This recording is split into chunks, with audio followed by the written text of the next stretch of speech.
اب ذرا ٹیکنیکل بات ہے، غور سے سننا. کیا بات ہے یہ؟ ٹیکنیکل، غور سے سننا. دیکھو ہم جب کھاتے پیتے ہیں نا، ہم جب کھاتے پیتے ہیں تو بچپن میں جتنا مرضی کھائیں وہ ٹھا کر کے لگتا ہے جسم میں، اور اس سے ہماری کیا ہوتی ہے؟ گروتھ. مرد ہو یا عورت، وہ ایسے تیزی سے بڑھتے ہیں. لہذا بچپن میں زیادہ کھاؤ نقصان نہیں ہے. رات کو خاص طور پہ کھا کے بچے کو لازمی سنائیں، کیونکہ رات کو اس کی گروتھ ہوتی ہے.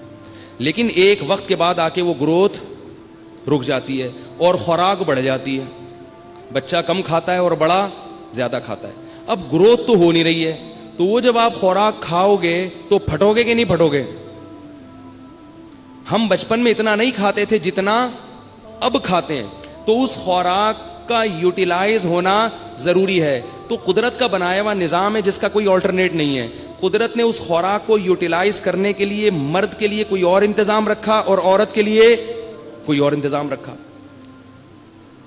مرد کے لیے کیا انتظام رکھا کہ وہ نکاح کرے، اس سے بھی اس کی توانائی کیا ہوگی؟ یوٹیلائز ہوگی. دوسرا، محنت مزدوری کے کام کرے. اگر وہ کمپیوٹر پہ بیٹھا ہوا بٹن ٹھش پش کر سارا دن کرتا رہتا ہے تو پھر اس کو مشورہ دیا جائے گا بھائی کیا کرو؟ جاگنگ کرو، مصنوعی ورزش کرو. نہیں کرے گا تو دھماکے کے ساتھ پڑ جائے گا. موٹا ہوتا ہوتا ہوتا کولیسٹرول بڑھے گا، ایک دن اخبار میں آ جائے گا. خواتین کو کیونکہ اللہ نے گھر کی چار دیواری کے لیے بنایا ہے، ہوم میکر بنایا ہے. وقرنا فی بیوتکن، اللہ نے کہا کہ گھروں میں رہو. اگر خواتین کے لیے بھی یہی ایکٹیویٹیز ہوتی کہ وہ بھی محنت مزدوری کے کام کریں اور گھومیں پھریں اور یہ کریں اور وہاں جائیں پھر وہاں جائیں پھر وہ پارک میں بھاگیں پھر ادھر سوئمنگ کریں پھر یہ بھاگیں پھر یہ کریں، تو پھر گھر جو فطری نظام ہے نا جو اللہ دینا چاہ رہے ہیں انسانوں کو، وہ نظام کیا ہو جاتا؟ تلپٹ. مرد بھی بے سکون. کولیسٹرول اس وجہ سے تو کم ہو جائے گا کہ آپ نے ایکسرسائز کر لی، لیکن جو ٹینشن ہوگی نا، نیچرل لائف سے ہٹ گئے، اس ٹینشن کی وجہ سے پھر کولیسٹرول بڑھنا شروع ہو جائے گا. کیونکہ نیچرل لائف نہیں ہے نا. گھر میں آپ آ رہے ہیں تو بیگم ہی نہیں ہے، وہ گئی بھی ہے یا دونوں ہی گئے ہوئے ہیں، تو گھر کس مقصد کے لیے؟ تو اللہ تعالیٰ نے عورت کی جو انرجی ہے نا اس کو یوٹیلائز کرنے کے لیے، تاکہ اس پہ موٹاپا نہ آئے، اس پہ چربی نہ چڑھے، اس کو اللہ تعالیٰ نے اس کا انتظام کیا کہ وہ بچے کی ولادت کے عمل سے گزرتی ہے اور بچے کو فیڈ کراتی ہے. فیڈ کرانے والی عورت، اس کے چربی جسم پہ آ ہی نہیں سکتی، جتنا مرضی کھا لے.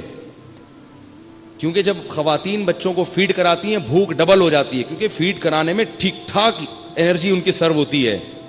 تو جب انرجی سرو ہوگی تو 4 پراٹھے کھا لیں، موٹاپا نہیں آئے گا.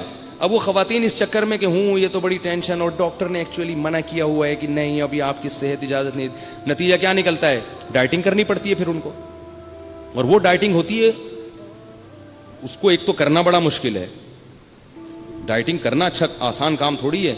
آپ رزق سے محروم ہو جاتے ہو بھائی. اتنی ساری چیزیں اللہ نے پیدا کی ہوگی، نہیں بس یہ 2-3 چیزیں دیکھ سکتے ہو، سونگ سکتے ہو، باقی نہیں. اور پھر ان کو کتنی محنت ہے جاگنگ کرنا ان کے لیے. یہ جو واکنگ ہو رہی ہے نا، اس سے کچھ بھی نہیں ہوتا. پارک میں دیکھتا ہوں کہ مرد اور خواتین واکنگ کر رہے ہوتے ہیں، ایسے جا رہے ہوتے ہیں جیسے پتہ نہیں کوئی پی پا کے نا کوئی چل رہا ہوتا. وہ محنت کرنی پڑتی ہے ٹھیک ٹھاک، اتنی انرجی صرف کرنی پڑے گی جتنی فیڈ کرانے میں، اور وہ آسان کام نہیں ہے.